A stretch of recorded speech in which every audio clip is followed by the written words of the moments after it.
Hi all. నేను యూట్యూబ్‌లో 3-4 days నుంచి చూస్తున్నా. ఎక్కడ చూసినా వెల్లుల్లి కారం రెసిపీయే కనబడుతుంది. సో, నేను ట్రై చేద్దాం అనుకున్నా.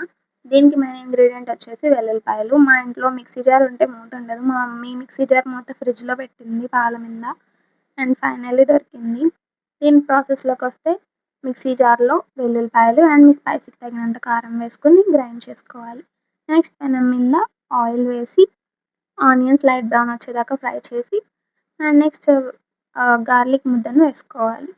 అండ్ అది కొంచెం ఆయిల్ పైకి తేరుతున్నప్పుడు సాల్ట్ వేసుకోవాలి. ఆ గార్లిక్ ఫ్లేవర్ ఫ్రై అవుతున్నప్పుడు చాలా బాగుంటుంది. అండ్ నెక్స్ట్ వచ్చేసి రైస్ వేసుకొని అది బాగా పట్టేలాగా మిక్స్ చేసుకోవాలి. And this is our final plating. So, taste విషయానికి వస్తే బాగుంది, కానీ ఇంకా బాగుండొచ్చు. అండ్ ఫస్ట్ టైం ట్రై చేశాను కాబట్టి బాగానే అనిపించింది. So, subscribe to our channel and do support. Bye.